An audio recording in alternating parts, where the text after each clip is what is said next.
আমি আর সময় নষ্ট করলাম না, সেই কাগজটা মাটিতে বিছিয়ে দিলাম এবং সেই তারার নকশার ভেতরে একটা মোম জ্বালিয়ে জানালাটা হালকা একটু খুলে দিলাম যাতে করে জিন আসতে পারে। এরপর আমি সেই মন্ত্রগুলো পড়তে শুরু করি। মুহূর্তের মাঝে পুরো ঘরটা কেমন যেন ঝাঁকুনি দিয়ে উঠে, মনে হচ্ছে ভূমিকম্প হচ্ছে। কিছুটা ভয় পেয়ে তাড়াতাড়ি মোম নিভিয়ে দিলাম এবং তাড়াতাড়ি কাগজটা সরিয়ে ফেললাম। এই ভূমিকম্পের কারণেই মা, দাদি সবাই আমার ঘরে চলে আসবে, আর তারা এসে যদি দেখে আমি এসব করছি তাহলে আমাকে বাড়ি থেকে বের করে দিবে। কিন্তু দাদি, মা কেউই আসলো না।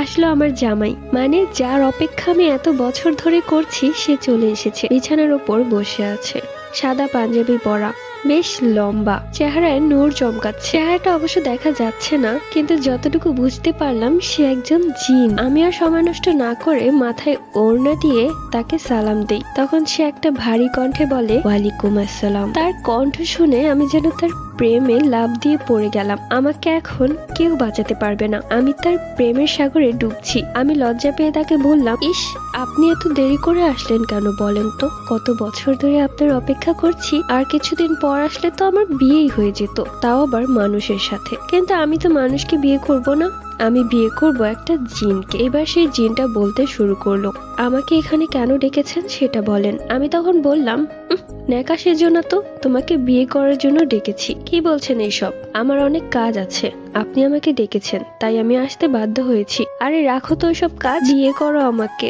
বিয়ে করা ফরজ কাজ। আপনার কি মাথা ঠিক আছে? আপনি এইসব কথা ভেবে বলছেন আমাকে? আমি তখন খুব রেগে যাই আর বলি, তুমি কি আমার বিয়েই লাগো নাকি যে তোমার সাথে আমি মজা করতে যাব? তোমাকে এখানে ডেকেছি বিয়ে করার জন্যই। জীবনের প্রথমবার আমি কোন পাগলের ঘরে চলে এসেছি। আমি এখনই চলে যাচ্ছি, নয়তো আর এক মুহূর্ত থাকলে এখানে আমি পাগল হয়ে যাব। আমি তখন তাড়াতাড়ি জানালাটা আটকে দিই যাতে সে পালাতে না পারে। সেই জিনটা তখন বলে, আরে কি করছেন আপনি?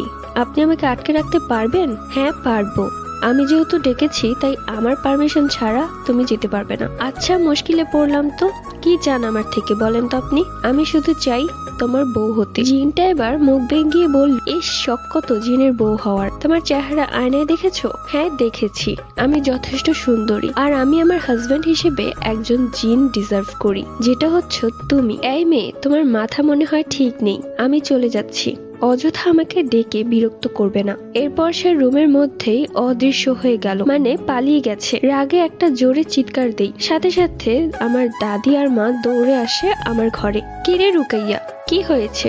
এত রাতে চিৎকার করছিস কেন? আর এই ঘরের ভেতর এত ধোঁয়া কিসের? আমি তখন বললাম, তোমরা চলে যাও, আমাকে আর বিরক্ত করবে না। এগুলো কি বলছিস রুকাইয়া?